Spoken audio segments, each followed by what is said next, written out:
We're at Park Farm, North Elmham. This is where we're keeping the 9 large black pigs that come from Union Farm in Crescenthall.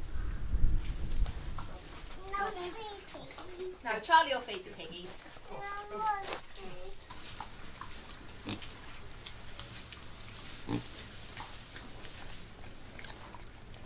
Yeah, at the moment, obviously because of the legal constraints in creating the community farm, we can't open it up to a membership.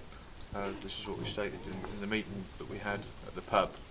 But so what we're doing is kind of creating a loose association, like a hobby group or something like that, to just raise these pigs and show the village, or create a model to show the village that, you know, we can do this. You know, we've got infrastructure in place. The pigs are here, they're happy and healthy, and you know, they're growing. And this is the idea. This is the model. What we want to grow on. You know, to put on to the, or show the village that we can do. The reason we stuck with large blacks, which these are, is because they're a docile breed. And by being a docile old breed, we believe that we're keeping in touch with what was, you know, in the past, and what we'd like to take into the future. Highly strung breeds through intensive breeding programs are not really very good for this. You know, we want people to be able to get in here and enjoy the time with the pigs, you know, so we can, you know, have a real hands-on feel of, you know, where your meat comes from. You know, so, you know, we've got, I think there's 5 boars and 4 little gilts.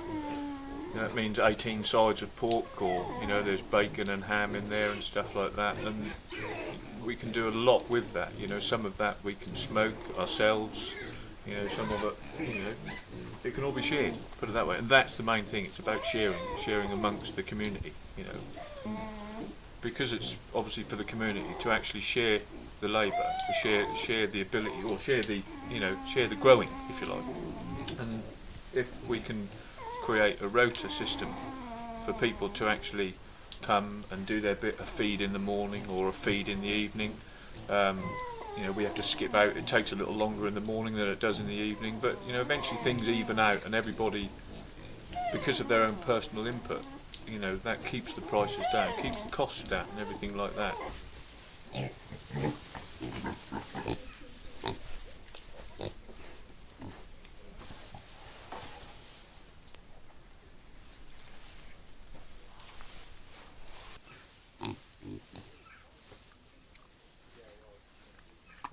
We picked them up from Crescenthall Museum, or not so much the museum, but from Union Farm.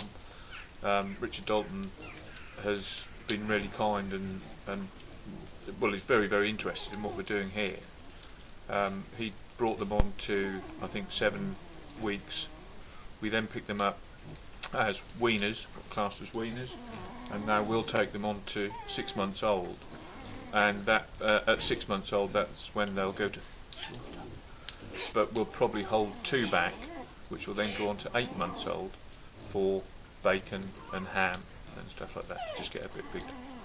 We've got a 5 heavy horse team, made up of 5 horses obviously, coming from Mr. Joe Godridge at Stanfield, who farms, as it is at the moment, 30 acres of land with just the horses. But we've also, with Richard Dalton at Union Farm, he's offered us the use of his horses and his machinery as well, as that he has already. So yeah, it's all sort of pretty much joined up. So Crescenthall Museum, we're working alongside with them, hopefully.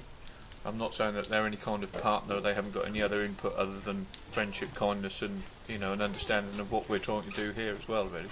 But what we'll probably find is that we will keep getting piglets from Crescenthall as they keep, you know, their sows keep giving birth, and also other livestock. We've already kind of put our name on 3 bullocks, 3 red poll bullocks, which are another hardy breed, you know, local to this area, you know, historically and stuff like that. So that works really well, you know. And if we've got livestock coming from there, and then the horses coming to work the land from there, alongside Joe's horses from Stanfield, as I said, you know, we create relationships. It's like a web of people, community.